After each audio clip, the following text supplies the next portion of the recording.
Hello, welcome to the Abyss. This is Doth Nihilus, 15693. I just want to take this opportunity to thank everyone who came uh, and voted on today's topic. Today's topic is going to be about the history and philosophy of Stoicism. So let me first get started by saying that Stoicism as hello 021 Nichols. Hello, Alan Acting 1. So Stoicism as a philosophy started in 300 to 301 BCE. However, the philosophy has its legacy as far as philosophical thought much further back. It actually starts with Socrates. Now, Socrates, of course, is known by a lot of people.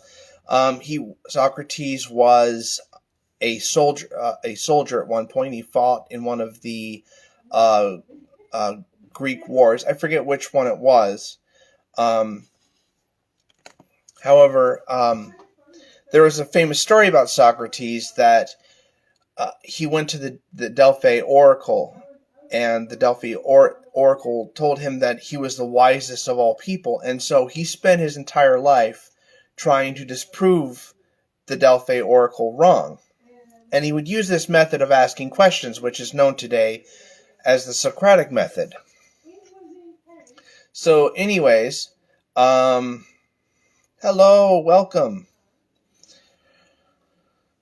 So anyways, he would go into the Athenian marketplace, and he would ask questions of different political figures, different nobles and statesmen and stuff like that, and ask them their opinions on certain things, whether it was virtue, the nature of justice, and these questions, these dialogues he would have with people, supposedly was recorded down by Plato. However, Plato did something similar to what the Christian authors of the Roman times and even the Jewish people would do, is that they would take a major figure, prophetic figure, and they would tie their name to that figure and use their name as a way to propagate their own views, their own philosophies. And that's what Plato did with Socrates. So even though Socrates is the main protagonist in Plato's dialogues, the philosophy and the discussions being talked about in his dialogues are Plato's philosophy and not really Socrates's. And this goes back to the pupils of Socrates, who listened to his rhetoric, who listened to his philosophies of things. And Plato wasn't the only one. There was Xenophon. He wrote hello, welcome to the live. He wrote an interesting memoir of Socrates' trial, which is kind of a counterpoint to Plato's Apology, which is, I believe, the first of Plato's early dialogues was the Apology, in which Socrates said that the unexamined life is not worth living. You can find that towards the very end of the dialogue. Now, the other disciple, besides Plato and Xenophon, was a disciple by the name of Antisthenes. And Antisthenes is the founder of the Cynic school of philosophy. Now, Cynicism back then is not how we define it now. Cynicism isn't a sardonic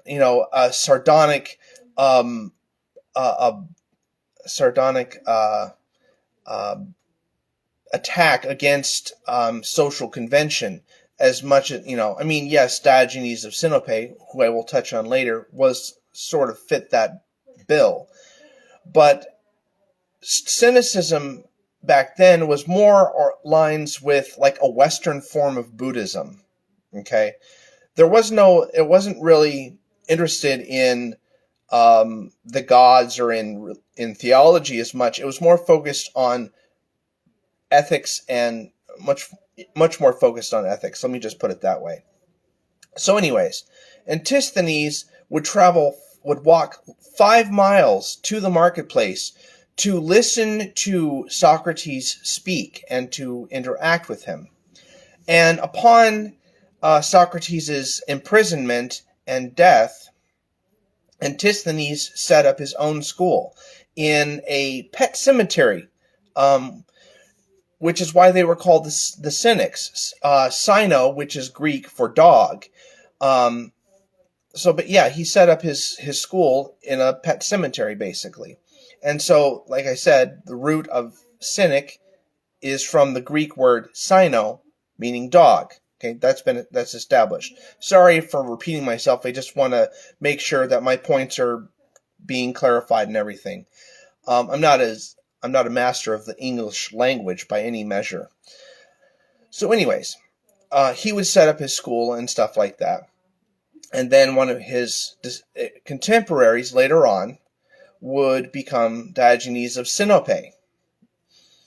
Now, the interesting thing about Antisthenes is he was very critical of Plato's philosophy or his theory of forms.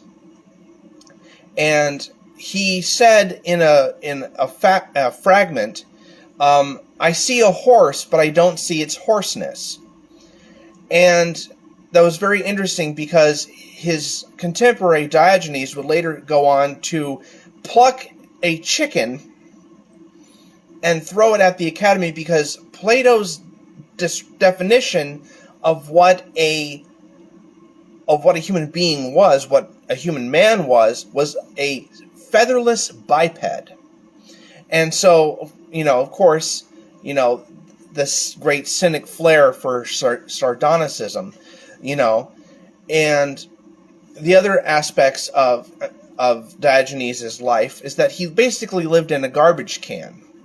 And he believed that dogs, going back to the dog trope of cynicism, were the ideal form of virtue because they didn't care anything about social convention, about traditions, or anything of that nature. They were loyal to a fault, and they did their utmost to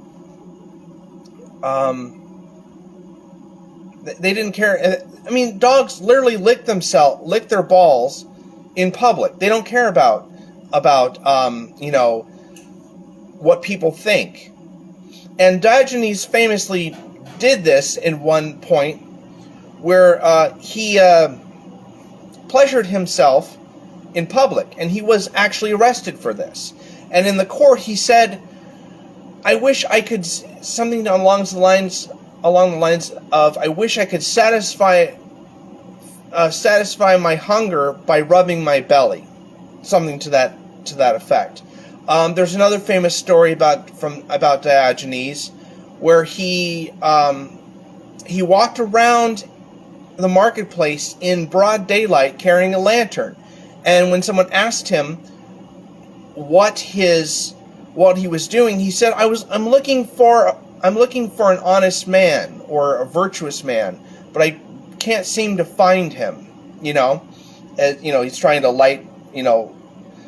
illuminate a virtuous person, And my two favorite examples of Diogenes' philosophy in action is actually when he encounters Alexander the Great, because Diogenes' reputation was very well known among his teacher, Aristotle. Aristotle, taught Alexander the Great. And so when Alexander met Diogenes, he came upon him rumbling through a trash bin, and he asked him, "What are you doing?" And Diogenes replied, "I'm looking for the bones of your father, but I can't seem to distinguish them from the bones of his servants," which, all intents and purposes, you have to remember that Alexander had some serious daddy issues. So that being said, Alexander was the most powerful person in the world. He could easily had him executed, no problem. But he continued to converse with Diogenes with no provocation. So he asked Diogenes, anything you want, I will give it to you. Fame, money, power, whatever. And he looked at Alexander straight in the eyes and said, "You're standing in my sun." Yeah. He didn't care. He doesn't care about, because cynicism wasn't for cynicism, material possessions were not important. The only thing that was important to a cynic was living a virtuous life, which was a philosophical point talked about very much by Socrates. And so you also have the other contemporary or successor to Diogenes of Sinope is Crates of Thebes. And that's where we get into the story of Zeno. Now, Crates of Thebes was married. He had a wife, and both lived the Cynic philosophy. And one day, a young man by the name of Zeno of Cetum, who was the son of a merchant, had just crash landed, or shipwrecked, I should say. He was shipwrecked in Athens. And so Zeno was in the marketplace, and he was going through this manuscript dealer, and he was reading a copy of Plato's Apology, and he asked the book dealer, "Where can I find a man of such virtue, or of such wisdom?" Sorry, that's the correct phrase here. And the book merchant actually pointed to Crates of Thebes. And so Zeno went to see Crates and asked him if he could be his disciple, if he could teach him about cynicism. And at first Crates was reluctant. He didn't want to teach him, but eventually he saw the determination of Zeno and said, "Fine, I will take you on as a student." And he did. One of the famous interactions between Crates and Zeno was he had Zeno hold a pot of lentils, and he hit, and Crates took his cane and hit and broke this clay pot full of lentils, and the wet lentil soup just got all over Zeno's cloak and everything, and he was running in abject terror, of being seen a mess in public. And Crates laughed at him and asked him why he was so concerned about what people thought or about his appearance, because one of the hallmarks of Cynic philosophy is that appearance, what people think of you and how you appear to other people, don't matter, because that's out of your control. That's beyond your that's beyond your control and your ability to change that. And so after Crates, after Zeno was done being taught by Crates, Zeno started his own school. At first, he set up on the Stoa Polykale. I'm going to butcher that, but it's basically Greek for painted porch. Okay? Hello. Anyways, so at first Zeno's school was called the Zenoians, but later on they would be called the Stoics because of their location.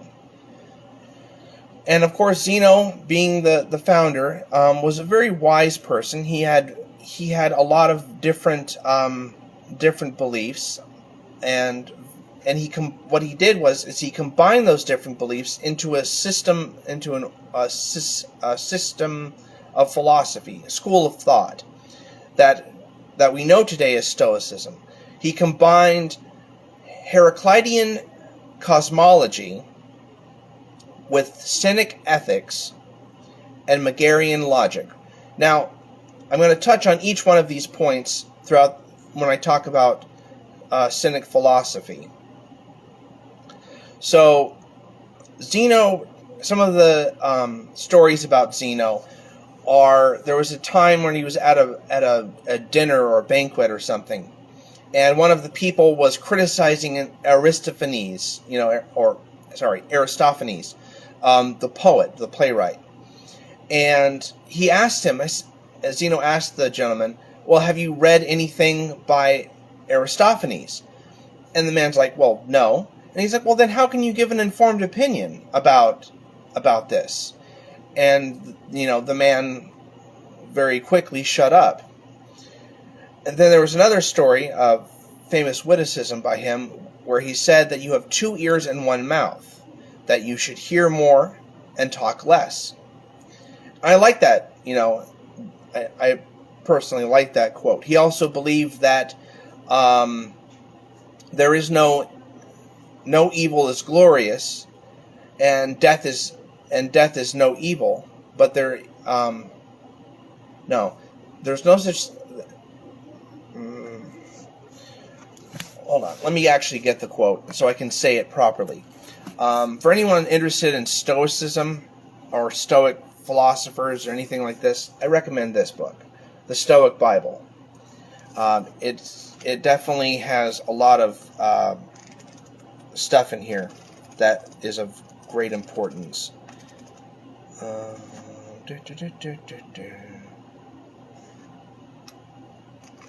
Okay, let me see, where is Zeno? 229. Okay.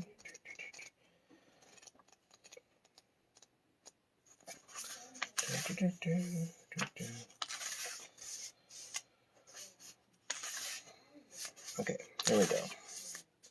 Alright, so Zeno says, quote, "No evil is honorable, but death is honorable, therefore death is not evil." And Zeno also had other things where he talked about the nature of motion, how in motion in relation to time, that time is simply a measurement of motion or something to that effect. But then, of course, Zeno's death is rather a very interesting story. He was walking along a dirt road, and he tripped over a rock, and he pounded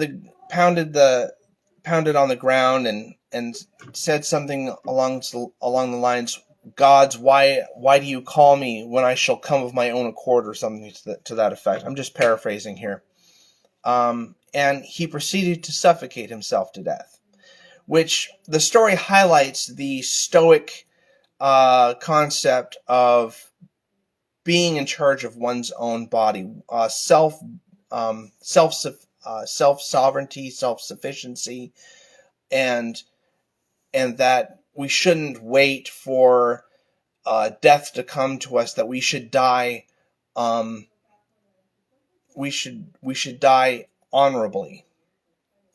And I would like to think that a great deal of cynics of ancient times would be very much in favor of euthanasia in that regard.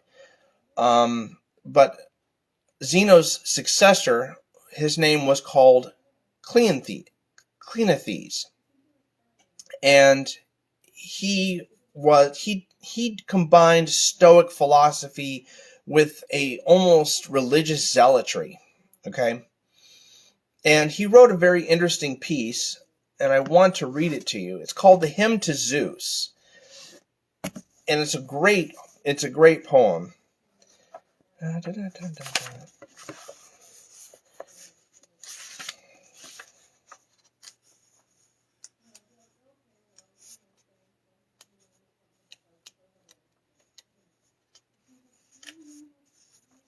All right, so here is the Hymn to Zeus, which was written by Cleanthes. Great Jove, most glorious of the immortal gods, Wide known by many names, Almighty One, King of all nature, ruling all by law. We mortals thee adore, as duty calls, for thou our Father art, and we thy sons, on whom the gift of speech thou hast bestowed, alone of all that live and move on earth. Thee, therefore, will I praise and ceaseless show. To all thy glory and thy mighty power, this beauteous system circling round the earth obeys thy will, and wheresoever thou leadest, freely submits itself to thy control. I'm not going to read all of it, but that's the first paragraph. I highly recommend reading the full thing. It is definitely very interesting. But like I said, Cleanthes took Zeno's philosophy and kind of religiousized it a little bit. He wrote a lot of books, but most of them are now lost. There's most of Cleanthes' works are fragmented. His successor to that was I'm gonna butcher this. His name was Chrysopous, and he was very prolific. He wrote a lot of books about the nature of the natural world and different stuff of that. And I'm going to read this whole thing here because it's very short, but it's on the common nature and its reason. The slightest thing that happens takes place in accordance with nature and its reason. Common nature is spread throughout all things. Therefore, whatever happens in the universe is in accordance with common nature and its reason, and therefore proceeds in an unhindered fashion. There is nothing outside the universe to oppose its working, nor can any of its parts be moved or conditioned in a fashion other than that which is agreeable to common nature. Sometimes good men suffer misfortunes, not as punishment for wickedness, but in accordance with some other lines of administration. Just as states which have a surplus population send great numbers of their people out to the colonies, and stir up wars against their neighbor, so God provides occasion for our destruction. It is unreasonable to say that the deity is the cause of base deeds, just as law cannot be the cause for misdemeanor, so God cannot be the cause of impiety. Homer correctly stated, "The will of Zeus is done," referring to the fate and nature of the universe by which all things are governed. This highlights one of the main tenets of Stoic philosophy, is that the Stoics were fatalists. They believed that everything was done in accordance with universal will, and they believed in the neoma, in the logos spermaticus, the creative word, the providence. Sometimes they called it, which is basically a pantheistic concept of God. And they believed that the universe went through cycles of creation and destruction, and that's what they called the conflagration, is that the universe would expand and contract like a lung, and they believed this. And it's a very popular cosmological theory nowadays as well. I mean, just think of Democritus, with the theory of atoms, how these, ancient people had these concepts and stuff that they couldn't technically prove, but they believed them, turning out that they were right. So the Stoics believed also in that there were things within our control and things that were not in our control.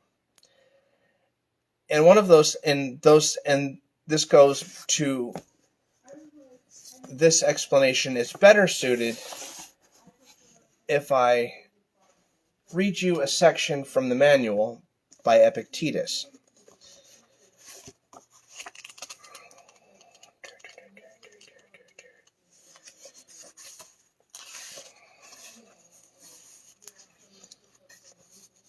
He says, Epictetus says, there are things which are within our power, and there are things which are beyond our power. Within our power are opinion, aim, desire, aversion, and in a word, whatever affairs are our own. Beyond our power are body, property, reputation, office, and in a word, whatever is not properly of our own affairs. So that pretty much sums up what Stoics think. Hello, welcome to my live. That pretty much sums up what the Stoics think of what's in our power and what is not. And so as time progressed, these ethical precepts and stuff did change a little bit in regards to the nature of virtue and how virtue is the sole good and vice the sole evil. And over the course of time, these two very strict definitions of good and evil were given a third option, which was indifference. So, today a Stoic might look at gay marriage as indifferent or abortion as indifferent. These natural things, these big issues that we have in our society nowadays, the Stoics would have probably taken a neutral view on them and left it up to the choice of the individual. Because they believed, again, that virtue was the sole good and vice the sole evil. They had 5 different virtues: courage, justice, temperance, and wisdom. And of course, courage, justice, temperance, and wisdom.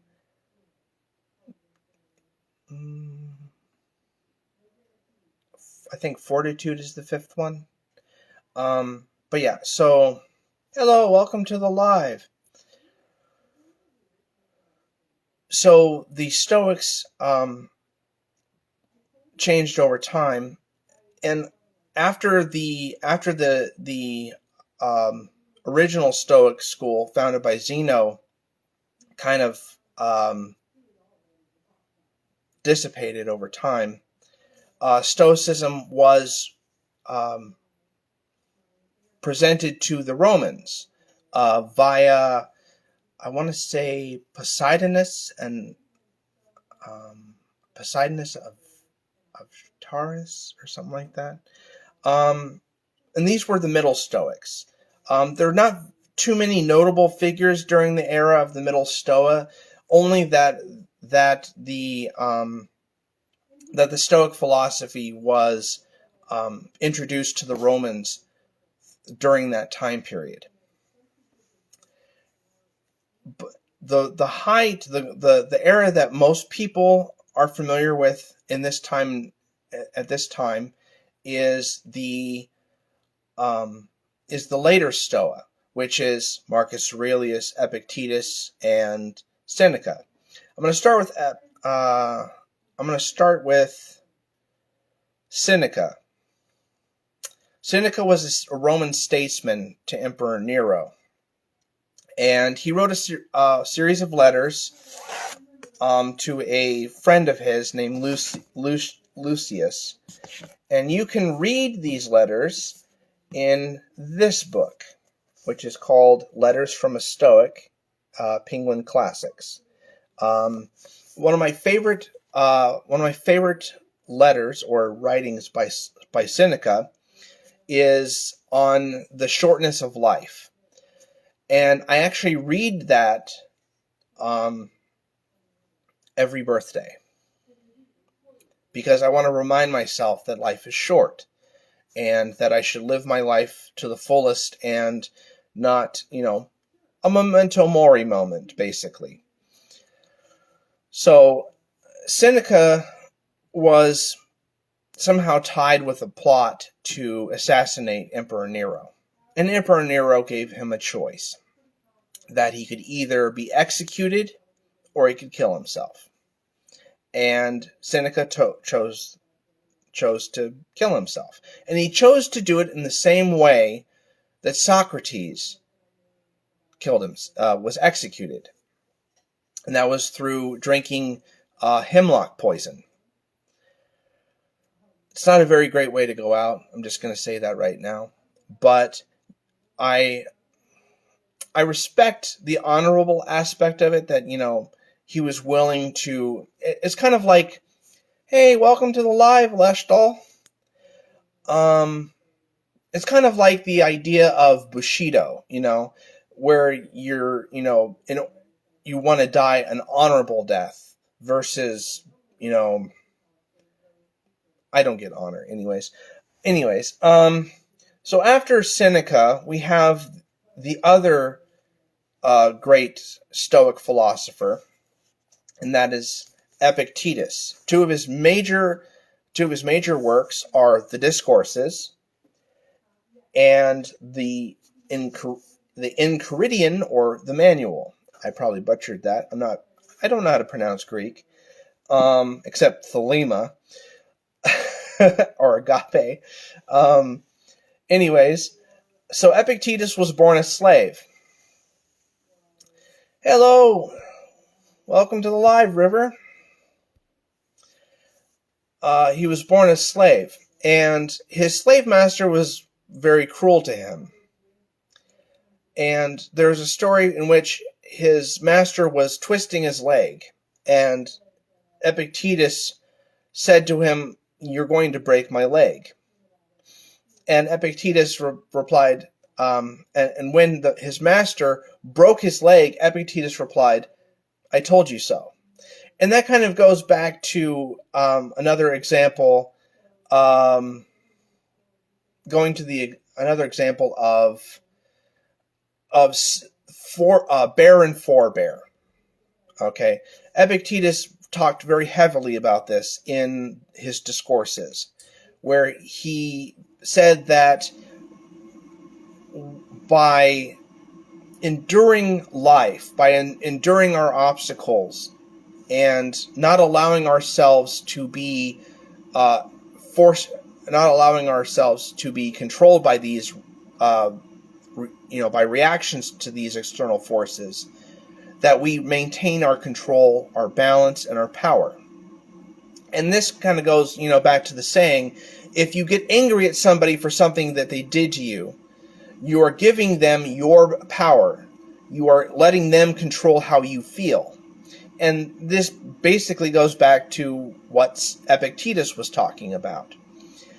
Now, one of the other history of Epictetus is that he set up a school in Rome, but the Roman Emperor Domitian kicked out all the philosophers out of Rome, and so he had to set up his school abroad. And he ran into one of his students. I think his name was Arrian, and that is who recorded all of this material. So that's why we have his Discourses and the Manual. It was basically Epictetus talking and Arrian writing all of this stuff down. And I don't remember how Epictetus died. I want to say it was like a stomach cancer or something like that. I might be wrong, so don't quote me on it. But the last Stoic I wanted to talk about is Marcus Aurelius, the famous one of the 5 good emperors. And of all the leaders, I really think this is probably the closest history has ever gotten to the philosopher king. Plato's concept of the philosopher king, anyways.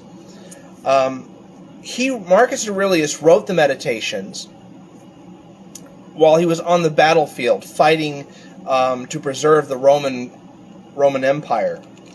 And his wife his wife didn't really care for him a whole lot. And she would send him letters criticizing him and bullying him. He wouldn't read he wouldn't open any of the letters. He would just burn them. He was very disappointed with his son Commodus, because Commodus didn't really seem to have any interest in the Roman Empire, or at least, taking his place or anything like that. And he had a lot of disappointments and difficulties in his life, and he reflected on his failures, his successes, and he would use the meditations as a way to, basically it was his journal. And there's so many great verses in there, in the meditations. I particularly like this translation. I don't know who translated it per se.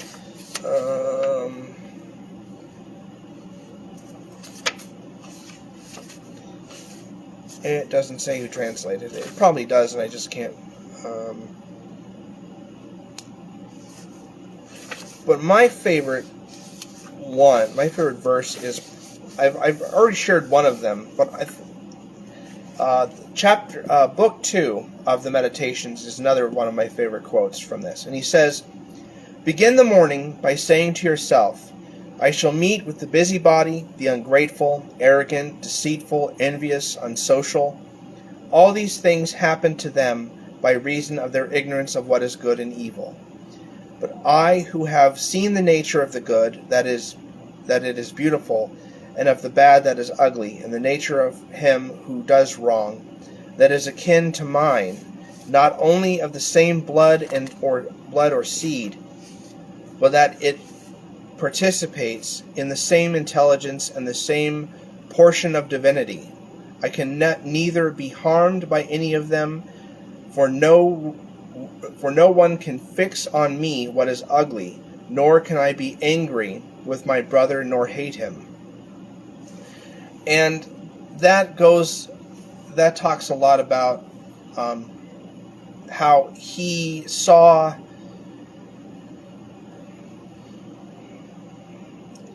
knew that he couldn't control other people, and that his job was to simply be an example to other people. And so that's why I like Marcus Aurelius. I remember a story where he would be sitting in watching the gladiatorial fights, and he'd have his nose in a book. He wasn't even paying attention to the violence and gore that was going on in the arena. He was only fixated on learning about the ethics and philosophy. And that's why I consider him one of my favorite Stoic philosophers. I like Epictetus too, don't get me wrong. But 2 other books I want to recommend for people watching this live. The first one is Early Greek Philosophy. This one highlights the pre-Socratics, like Heraclitus, I think Democritus. Heraclitus, Democritus. Yep. And then you have the other one I wanted to highlight also is Cynic Philosophers. Diogenes to Julian. So the Stoic. So now I'm gonna touch a little bit more on the Stoic philosophy. That's pretty much the big overall history. There are some contemporaries in medieval times. Most of the Stoics now focus more on the ethics of Stoicism and less on the theology and logic of it. But like I said, the logic was formulated by the Megarians, which is basically a very simple analogy.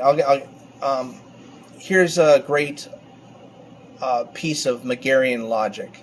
Are pigs animals? Everyone pretty much agree, right? Are men animals? Yeah.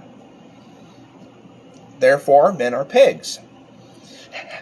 So that's kind of the Megarian logic there. It's, if A and B, I'm not a logical person apparently. Anyways, the Stoic physics, the Stoic cosmology is much more different. And like I touched on it before, they believed in a universal will. They believed that the cosmos was basically predestined. Everything was according to the providence of God. No different than a Calvinist, probably, in that regard. But then you, of course, had the more fatalist aspects of it, the determinist ones, where they were like, not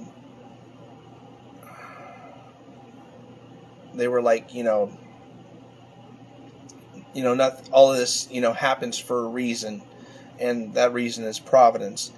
And they were pantheists. They believed that God was that nature was God, or maybe panentheist. We only have glimpses of their philosophy. The early Socratics, not early Socratics. The early Stoics. We only have fragments of the early Stoics, so we don't really know a whole lot about what they believed. We only speculate that they are pantheists. Some medieval contemporaries are John Scotus Eurygena, who basically had very similar beliefs to their pantheism. Another philosophy who is very similar, actually, to Stoics in a lot of ways is Baruch Spinoza. He talks in his book, The Ethics, is very similar, has very similar points to Stoic theology and Stoic ethics of the nature of man, and how the emotions bond, create a sense of bondage to us. To a Stoic to a man who has not tempered his emotions, he is being enslaved by them. They call them passions.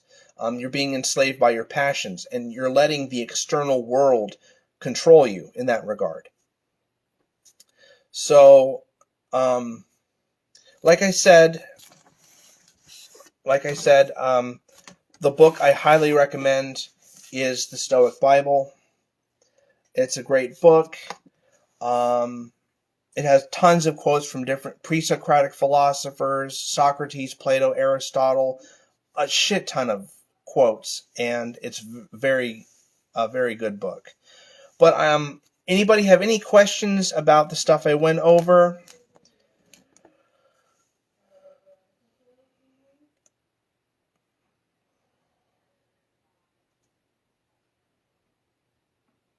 Anybody have questions on Stoic physics, Stoic ethics, any of the Stoic thinkers, ranging from early Stoa to late Stoa?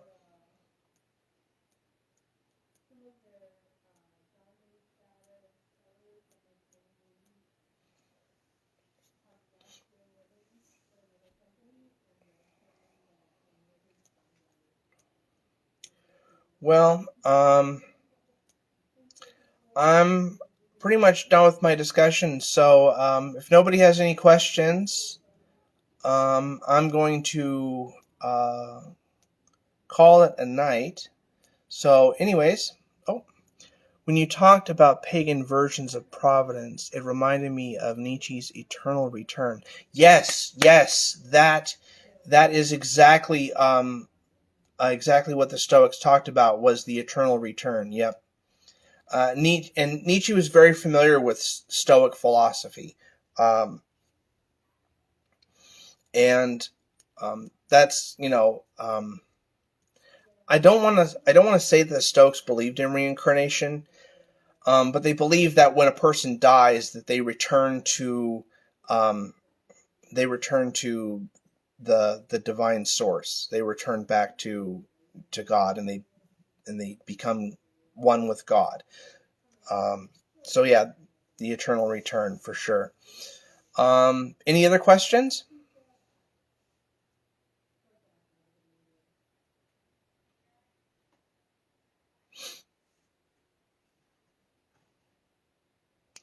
I'm trying to think of any other little juicy tidbits to talk about in relation to Stoicism here.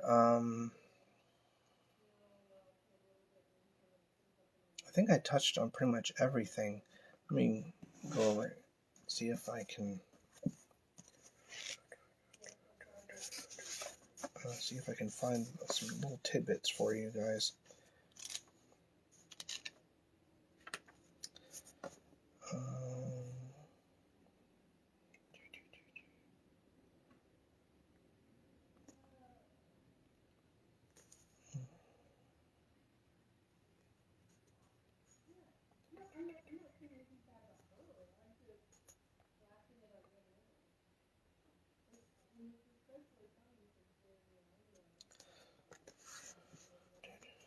So apparently Cleanthes, Christian versions of providence are just a tiny slice of life as it is, sandwiched between God pre-existing and eternity.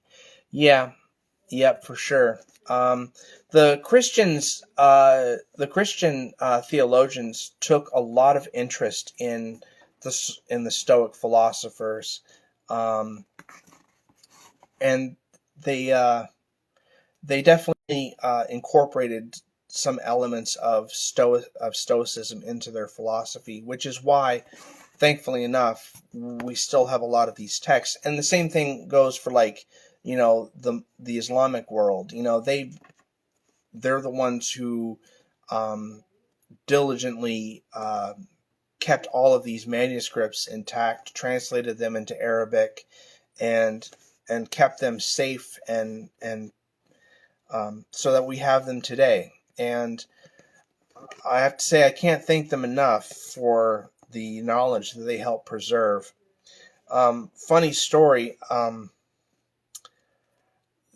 The philosopher Plotinus, actually, there was a copy of his Enneads, which was titled as the Doctrine of Plato, which is funny considering that he's a Neoplatonic philosopher. But what's interesting is that Plotinus wasn't the source of the Neoplatonism. It was actually Ammonius Saccus,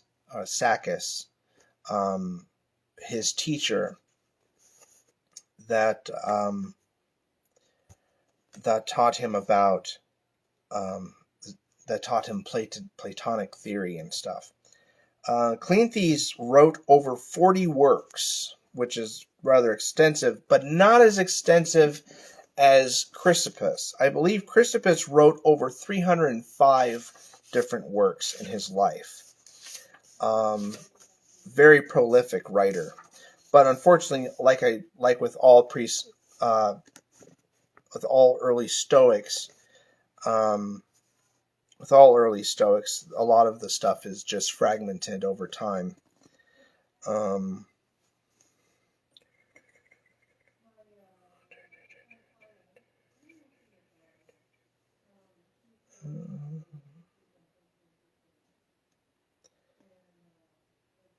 Yeah. I'd say that Chrysopous is probably one of my favorite early Stoic thinkers, because he was just so prolific, and a lot of the fragments that we do have, I think, are very reflective of Stoic of the late Stoics, like Epictetus and Marcus Aurelius for sure. But anyways, I'm gonna call it a night, guys. If anyone doesn't have any more questions, I know it's early. I was gonna go for a whole hour, but unfortunately, all of the knowledge in my brain is spent. So unless anyone has any comments or questions, I am going to gonna go ahead and go. I'll give a couple more minutes. I'm gonna try to look for something, in case I missed it or something.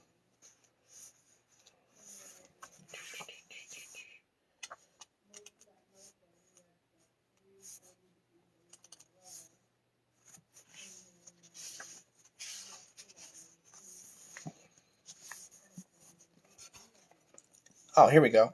The quote I told you about was by Zeno of Cetum, was time is the extension of motion. Yep. To live in accordance with nature is to live in accordance with virtue. In doing so, the wise man secures a happy and peaceful course to his own life. And with that, in Dante's Inferno, don't some pagan philosophers get a less severe version of hell? Yes, some of them do. I'm not sure which ones, though. I haven't read Dante's Inferno. But I do know that is the basis pretty much every Christian conception of hell, that from Catholic to Protestant. So, but anyways, with that, I'm going to call it a night. Anyways, you guys have a great night and take care.